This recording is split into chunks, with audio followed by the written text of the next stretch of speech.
একটা গুরুত্বপূর্ণ একটা ভিডিও, সেটার কমেন্ট হচ্ছে ব্যাক টু ব্যাক, মানুষ মন্তব্য করতেছে ব্যাক টু ব্যাক। ভাই শুনেন, ব্যাক টু ব্যাক করে কি আপনার কী লাভটা হবে, বা আপনি এই ব্যাক টু ব্যাক করে আপনি কী শিখতে পারতেছেন? কিছুই শিখতে পারতেছেন না। তো আমরা যারা নতুন কন্টেন্ট ক্রিয়েটর এরাই এই কাজটা করি। আপনারা অন্যের আইডিতে ঢুকে এগুলো করবেন না। আপনি কন্টেন্ট ক্রিয়েটর হতে চান, আপনার কাজ হচ্ছে কি কন্টেন্ট ক্রিয়েট করা। আপনার ভিডিওগুলো দেখার জন্য মানুষ আছে, যারা ভিডিও দেখে লাইক কমেন্ট শেয়ার করে, আর যারা ভিডিও বানায় তারা কখনোই অন্যের আইডিতে ঢোকার সময়ই পায় না।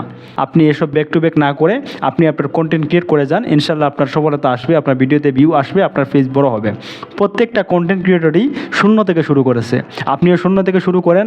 আপনার কোয়ালিটিফুল ভিডিও বানান, শিক্ষামূলক ভিডিও বানান, আপনার ভিডিওর ধরন কোয়ালিটি সুন্দর সবগুলো করেন, ইনশাল্লাহ আপনার ভিডিওতে ভিউজ আসবে, লাইক ফলোয়ার সবগুলো হবে, আপনার জীবনে সফল হতে পারবেন আপনি।